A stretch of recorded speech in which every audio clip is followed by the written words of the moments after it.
last year into the WXV2, and a lot of expectation coming into this tournament, and you go on to win it in that manner. Can you just take us through the journey, of having to pick the girls up from WXV1 disappointment coming into this tournament? What was it like? What were some of the challenges you faced, and how proud are you of the team? Firstly, exceptionally proud of everyone, like players and staff alike. Everyone's worked exceptionally hard since January, and I think it was always tough going into Pack 4, which ultimately ended up meaning we were in WXV2. We didn't get much prep going into that at all. We had like 8 days together and then into that comp, which is always going to be a challenge. And we have learned and developed as a group so much over the last sort of 6 months. The group never kind of questioned things. They just pulled together. And although we weren't getting the results on field early on, no one ever questioned that. They could see the growth that we were still making in certain areas of our game and off field. And that's kind of meant that we've managed to get these 3 wins at this comp, and WXV2 is not an easy competition to be playing rugby in. There's some really good sides here, sides that are really experienced. They've been full-time for a number of years. We didn't come into this competition taking it lightly in any shape or form. We knew that we had to be absolutely on top of our game and to step up to be able to get the wins that we have. So congratulations to the Wallaroos and also qualifying for the World Cup.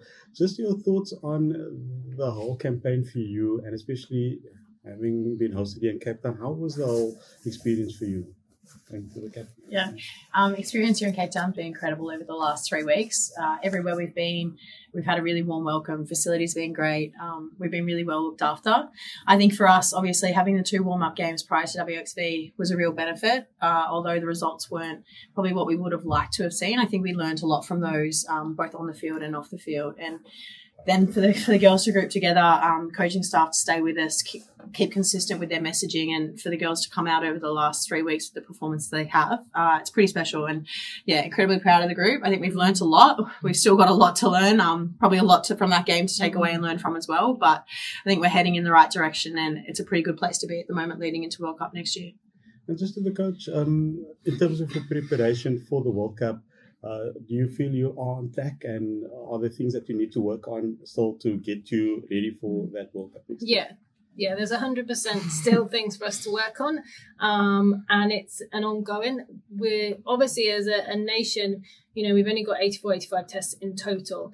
Our most cap player tonight was on 33. Yeah. So we have to really accelerate our game understanding and our learning to be able to catch up with these other countries, because the talent is there and the desire is there. We just need to really, really focus on our kind of game management and how we work on that.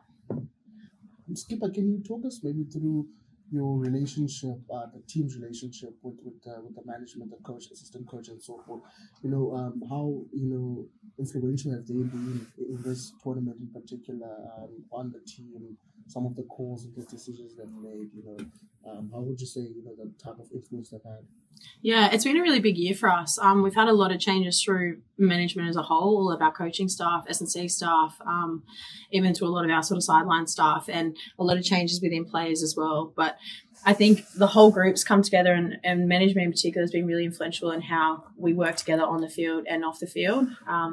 We've had a really big emphasis this year on building those relationships and that connection, because when you're playing a sport like rugby and you're putting your body on the line for 80, 90 minutes, that's such a crucial part of it. And I think the compassion and the just the pure passion and joy that the staff have come in with this year, a lot of fresh faces, new faces in the playing group as well. Everyone's excited. Everyone wants to learn. Everyone wants to work hard for each other. And I think when you get to the last 10 minutes and it's a game like that, you can see that out there. And in games like this and test match footy, I think that can be sometimes the difference in those last final minutes. So it's been incredibly important for us. I think, management as a whole has come in with a really positive influence on the group, and a great group of girls as well makes it all that much easier. The women's game is growing, and there's lots of room for growth as well. And I think we need more men to come into the space to support. How special was it for somebody like Sia Kulisi to hand over your jerseys, but also to show genuine interest in the women's game? Yeah, I think that's incredibly special. Someone of Sia's backing in the rugby world, and I think just global communities. It's really special. And for him to come in over the last couple of weeks and, as you mentioned, show a genuine interest, know our players by name, know what their strengths are, know what they've done in recent games, and to turn up on a week off after a long campaign himself and with the Springboks, I think that's pretty special. And it sends a pretty cool message to the rest of the world that there's something exciting happening in the women's space in rugby at the moment. And I think we've seen that with competitions like WXV starting up, more games across the globe, more teams added to World Cup next year. It's a really exciting spot and it's moving forward quite fast. So for him to get on board, support it, call out the rest of the world to get behind us as well, it's really special. And hopefully it's caught a couple of eyes and everyone else is ready to stick around now for the journey. Coach, women's rugby is very competitive at this point in time. I mean, WXV won, going down to the wire today. A lot of results that are been shocking a lot of people. When you look at your team and where you are now, are you sort of excited about the journey ahead, heading into the World Cup? And, are you looking at other teams, trying to learn what other teams are doing and so forth? Yeah, firstly, really excited about the group of players that we've got and the work that's ahead of us, because just emphasize we've had these 3 wins, but there's still so much to learn. But the real big focus is, we have to control what we can control. So looking at other teams is one thing, but we have always said, and through this tournament, it's all about focusing on ourselves and getting what we need to get right. There's no point in looking what other people are doing if we're not nailing our basics, fundamentals, whatever you like to call them. And that's been a real big focus from us from day one. Massive squad effort as well, Jo. Like, there's obviously been new players throughout the year and players back then. Yeah, and we came into this tournament.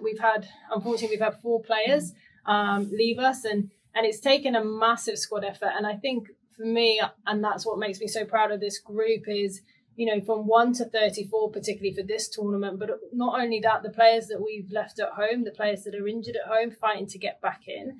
Like, none of these results would be possible without everybody, and we've put a big emphasis on that. Like, our non-playing squad have a massively positive influence on those that are playing and influence today's result just because they weren't on the field. So for me, that's kind of part of the culture that we're trying to build. Mac, it's the first time the Wallaroos have ever won 3 games in a row, which is pretty cool as captain, though. That must be pretty special for us. Yeah, a stat I probably actually wasn't aware of, but I think, it's incredibly special, and I think testament to where this group is going and the work we've put in over the last few months. I think also a huge testament to, I guess, improvements in the program that we've had through RA, more time together, the ability to get in for training camps, which previously we haven't had. And I think the ability to play 10 games for the past 2 years in a row, it's huge for us. And I think with that consistency of coaching staff, with the depth, although unfortunately through some injuries, we've been able to grow by bringing players in. It just makes us that much stronger in all positions across the board. So I think, has a huge role to play in the last 3 weeks and the success of that. Just lastly, Coach, do you think performances like these and results like these sort of, send a message to Australia as a whole? Because I understand down under there's a lot of competition for eyeballs, a lot of sports, rugby league and so forth. Do you think it sends a strong message that, we are also out here, look at us, look at what we're doing? Yeah, and I think not only the results and the way the girls have played on field, which is they played some incredible rugby, but just rugby union as a whole, like the opportunities that rugby union gives you that you don't get in a lot of other sports, is a global game. And we've been out here, we've been in South Africa, we've been to Ireland, we've been to Wales, and these players are developing as people as well because the experiences that they're getting, and it's been amazing to see them grow, and it's amazing to see them out in the communities, working with some of the young people in the schools and things has been awesome, and that's something that rugby union gives you. So for me, like, I just think it's an amazing sport. These guys have got friends all over the world that play for different teams, and that's what makes it so special. Just finally from me, how good was it to hear the crowd chant Aussie, Aussie, Aussie? And just your message to the South African public in terms of even their support to you. Yeah, I won't lie. I hope the coaches didn't notice from up in the box, but I think I actually turned around at one point and almost waved to them. But it's been an incredible atmosphere both this week and last week. The crowd have been amazing. I think every time you review and it pans to the crowd, people are singing, people are dancing, and for home crowds have got behind us, from people from different nations who have got behind us tonight. It's those little things that get you that little bit over the line when you're feeling tired and when it's been a rough day. So incredibly thankful to everyone in the stands tonight that got behind us. Incredibly grateful and thankful to everyone back home that's stuck with us. Incredible atmosphere and reception everywhere we've been. So great time here in Cape Town. Yeah, I just want to echo that, because the South Africans have really got behind us, and as much as we've enjoyed, like, we've taken so much from the visits we've had, and then to see that crowd tonight support us, it really meant a lot, and I know it really lifts the girls. So a massive thank you to all the people that came out to support. It's been awesome to see the crowds come in over the last couple of weeks. Lucky you there. No, we won't worry about it.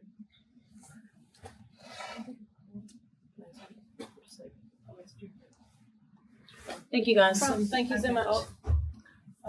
Lucky you there. Hello, sorry, very early here. I was filing congratulations on the win back in Joburg, very early morning here in Brisbane. I missed the first section of that with you technically, so I apologise. But very quickly, I'm sure it's been covered, back a massive achievement for the Wallaroos, a first major piece of silverware, particularly in the modern era and around WXV. Can you speak very briefly to the pride in that achievement and the confidence that brings ahead of 2025 World Cup? Yeah, I'm incredibly proud to be part of this group. We've got 30, 40, 50 incredible women in this program at the moment, and 30 people who will put their bodies on the line and work for each other day in, day out. So, as you mentioned, first opportunity and first time coming away with silverware. Definitely my time in the jersey. It's an incredible honour to be part of it.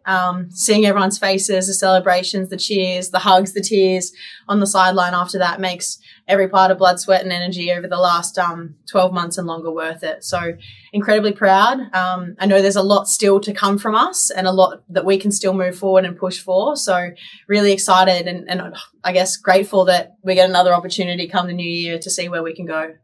And Jo, you mentioned your pride in the players' achievements, but it also seems there's a big focus on the human element and how they're all developed as people. Can you speak a little to that, please?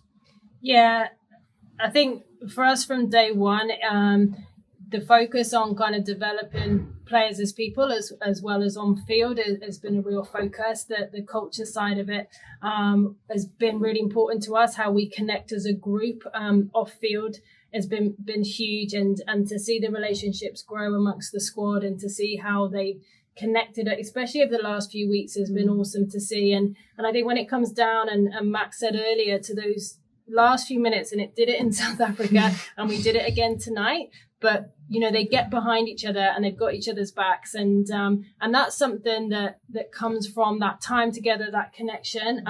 It's not always technical and tactical, and and that's been a real big focus for us.